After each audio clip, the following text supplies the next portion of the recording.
Hi welcome back to my channel. ఈరోజు కథాన్ని ప్రేమ సాక్షిగా 8వ భాగాన్ని వినేద్దాం. గమ్యం లేని ప్రయాణంలో గతం మళ్ళీ ఎదురు పడుతుందని ఆమె కూడా ఊహించలేదు. డోర్ దగ్గర ఉన్న షింక్ దగ్గర మొహం కడుక్కొని ఆలోచిస్తుంది. అదృష్టం, టికెట్ కలెక్టర్ రాలేదు. టికెట్ అడిగితే ఎలా అని ఆలోచించడం తప్పింది. కానీ ఆకలి బాధ మాత్రం మొదలైంది. పొట్ట మీద చేయి పెట్టుకుని సీట్ కోసం చూసింది. టోటల్గా ఫిల్ అయి ఉన్న జనరల్ బోగి చేసేదేం లేక డోర్ దగ్గర కూర్చుంది. ఆలోచనలకు దూరంగా ట్రైన్ ముందుకు వెళ్తుంటే ఆశలకి దగ్గరగా తీసుకెళ్తున్నట్టుగా అనిపించింది తనకి. గట్టిగా డోర్స్ పట్టుకొని మౌనంగా కూర్చుంది తను. చాలాసేపటికి అనుకుంటా ఆమె కళ్ళలో నీళ్లు కిందికి జారడం గమనించింది. వాటిని తుడిచేసి మళ్ళీ బయటికి చూస్తుంది. అప్పటికే అక్కడ కొందరు అబ్బాయిలు నిల్చుని తదేకంగా తననే చూస్తున్నారు. అది పట్టించుకోవాలని కూడా అనుకోలేదు తను. ఇంకో 2 గంటల్లో హైదరాబాద్ చేరబోతుందని వారి మాటల్లో తనకు అర్థమైంది. ఎక్కడికి వెళ్లాలో అర్థం కాలేదు. తను ఉన్న హాస్టల్కి వెళితే ఆదిత్య ఇప్పటికే అక్కడ మనుషుల్ని పెట్టేస్తుంటాడు. ఫ్రెండ్స్, రిలేటివ్స్ ఎవరిని వదలడు. మరెక్కడికి వెళ్ళాలి ఆలోచిస్తున్న తనకి వెంటనే ఒక ప్లేస్ గుర్తొచ్చింది. ఆలోచనలతో కొట్టుకుపోతున్న తనకి కొద్దిగా రిలీఫ్ దొరికింది. స్టేషన్ చేరుకునేలోగా మొహానికి పూర్తిగా స్కార్ఫ్తో కవర్ చేసి కిందికి దిగి ఆటోలో కూర్చొని అడ్రస్ చెప్పింది. నిన్న రాత్రి స్నానం చేయడానికి కొంతసేపు ల్యాప్టాప్ పక్కన పెట్టాడు ఆదిత్య. అదే సమయంలో చిన్మయ్కి మిల్క్ గ్లాస్ తీసుకుని వెళ్ళింది వైదేహి. ఏం చేస్తున్నాడు మీ ఆయన? సారీ, మన పతిదేవుడు అంది గ్లాస్ తీసుకుని. చిన్మయి వైపు చిరాగ్గా చూసి షవర్ చేస్తున్నాడు అంది. తెలియకుండానే ఆమె ఆలోచనలు పాదరసంలా మారాయి. అతను ఎవరో తెలిసిన మరుక్షణమే అతని గురించి పూర్తిగా తెలిసిన ఆమెకి సీసీటీవీ పెట్టుంటారని, తనని అనుక్షణం మానిటర్ చేస్తుంటారని అర్థమైంది. స్ట్రైక్ అయిన ఆలోచనలు అమలు చేయడానికి, ఓహో, నా దగ్గరికి రావడానికి పని వాళ్ళని తోముతున్నారన్నమాట. గుడ్ గుడ్ అంటూ అనుకోకుండా వదిలేసినట్టుగా గ్లాస్ వదిలేసింది.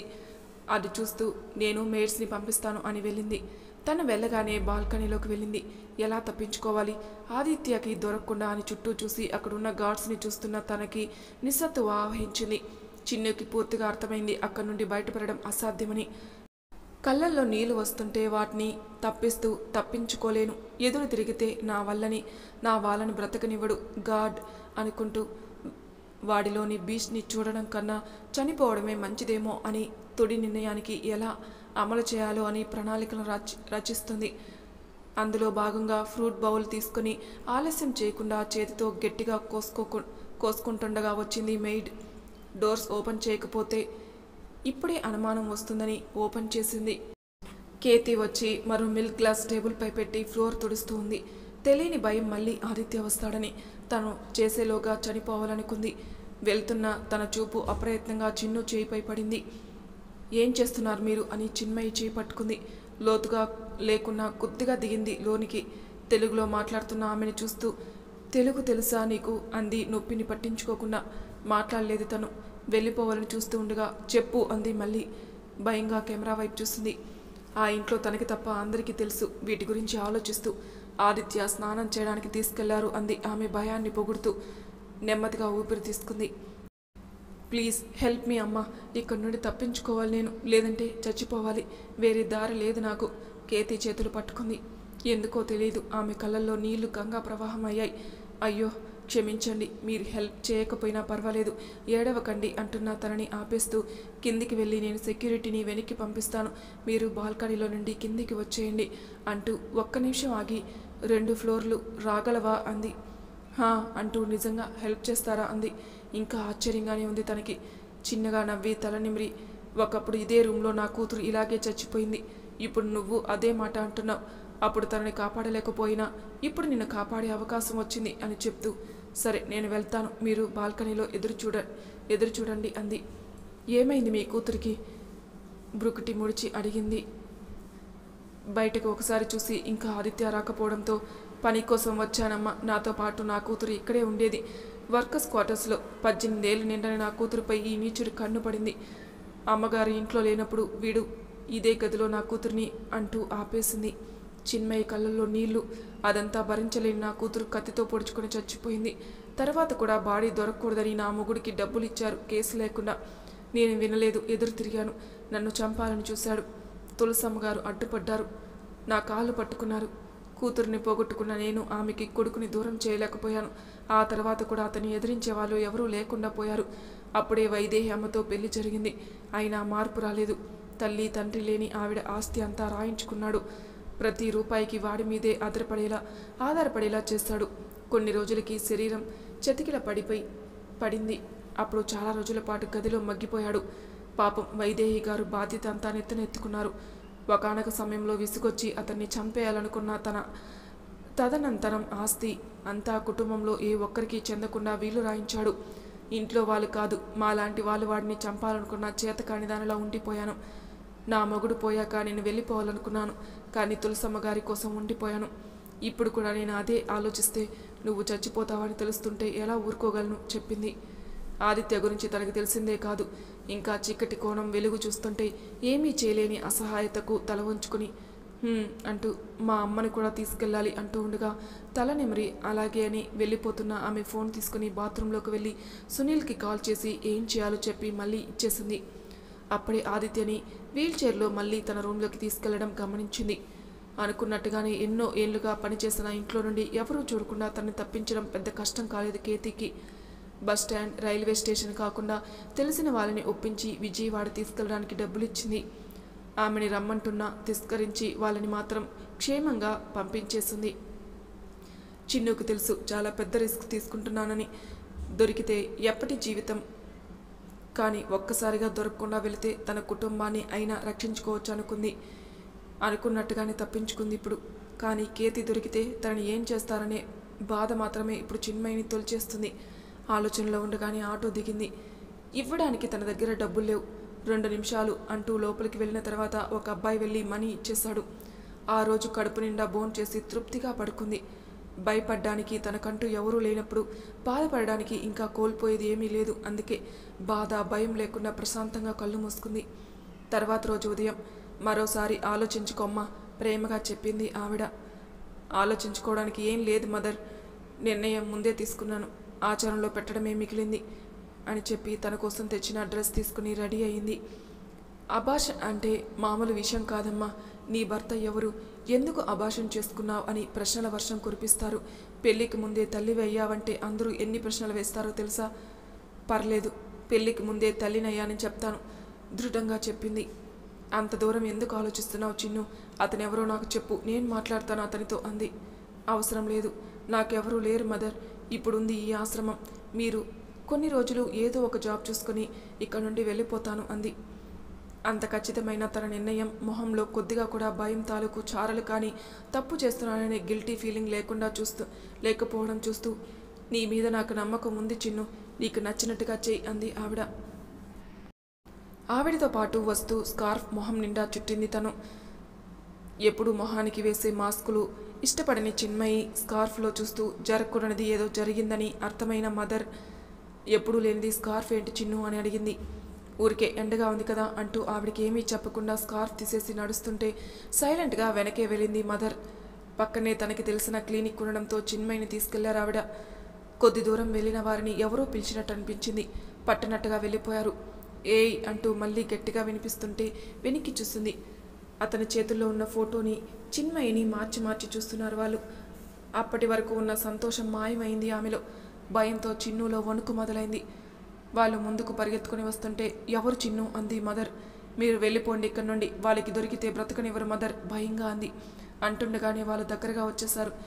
మీరు అటు నుండి వెళ్ళిపోండి, వీళ్ళని తప్పించుకొని సాయంత్రం కల్లా వచ్చేస్తాను నేను భయంగా చెప్పి వాళ్ళకి అందకుండా పరిగెత్తాలనే కన్నా తన వల్ల మదర్కి ఏం జరగకూడదు అనుకుంది. ఆదిత్య మనసులో చిన్నుని చూసిన వెంటనే ఫోన్ చేశారు. ఎలాగైనా చిన్నుకి ఏం అవ్వకుండా పట్టుకోమని. ఆదిత్య నుండి స్ట్రాంగ్ వార్నింగ్ మరోసారి విని ఆమెని వెంబడిస్తున్నారు. దొరకకుండా పరిగెత్తాలని మాత్రమే చూస్తుంది చిన్మయి. తన కడుపులో బిడ్డ ఉంది అని ఆలోచన లేదు. ఆ బిడ్డ ఆదిత్య బిడ్డ కూడా అని తెలిసినప్పుడే ఆ బిడ్డకి తనకి సంబంధం లేదని నిర్ణయించుకుంది. అందుకే సహజంగానే ఆమె పరుగుల వేగం పెరిగింది. అందకుండా పారిపోతూ కొద్ది దూరంలోని ఎదురుగా వస్తున్న కారుని చూసుకోలేకపోయింది. చూస్తున్న ఆదిత్య మనుషులు భయంగా అరుస్తూ చెప్తున్నా ఇంత దూరం వచ్చాక తిరిగి వాళ్ళకి దొరకడం కన్నా అదే ఉత్తమం అనుకుంటూ కారుకి వేగంగా ఎదురెళ్ళింది. బట్ కారులో ఉన్న వ్యక్తి అప్పటికే ఆమెను చూసి కారుని సైడ్కి టర్న్ చేస్తాడు. కారు కాలికి బలంగా తగిలిన చిన్మయి కింద పడిపోయింది. అదే రోజు ఉదయం 9 గంటలకి విశాల్ ఆఫీస్కి వెళ్ళిపోయాడు. రాత్రి పెళ్లి గురించి రాగిని మాట్లాడినప్పటి నుండి ఏదో తెలియని నిస్సత్తువ ఆవహించింది విశాల్ని. ఆ రోజు జీకే హాస్పిటల్ ఎండీని కలవడం కోసం వెళ్తున్నాడు అభి. ఎగ్జిక్యూటివ్ డిపార్ట్మెంట్లో ఉండడం వల్ల అతనితో పాటు విశాల్ కూడా స్టార్ట్ అయ్యాడు. అభికి కార్ నడపడం ఫ్యాషన్. ఏదైనా ఇంపార్టెంట్ ఇష్యూ అయితే తప్ప ఎప్పుడు అభినే కార్ డ్రైవ్ చేస్తాడు. ఆ రోజు కూడా అలానే చేస్తున్నాడు తను. 15 నిమిషాల్లో జీకే హాస్పిటల్ రీచ్ అవుతాం అనగానే కార్ ఎదురుగా చిన్మయి రావడం చూశాడు అభి. విశాల్ ఏవో ఫైల్స్ చూస్తూ ఆమెని గమనించలేదు. అప్పటికే షిట్ నో అంటూ గట్టిగా అంటూ అభి కార్ టర్న్ చేయడం, విశాల్ చూసేంతలో అతని కారు పక్కన చెట్టుకు గుద్దడం, చిన్నుపై ఎడ్జ్ తగలడం అన్నీ గమనించలేదు. సీట్ బెల్ట్ పెట్టుకోవడం వల్ల విశాల్కి ప్రమాదం జరగలేదు. అభి తల స్టీరింగ్కి తగిలింది, కొంచెం గట్టిగానే. ఆ టైంలో అభిని గమనించలేదు విశాల్. అతనికి చివరి నిమిషంలో కనిపించిన చిన్మయి మాత్రమే కనిపిస్తుంటే ఫాస్ట్గా కిందికి దిగాడు. అప్పటికే గుమిగూడిన జనం విశాల్ని చూసి తిడుతున్నా పట్టించుకోకుండా చిన్మయి ముందుకు వెళ్ళాడు.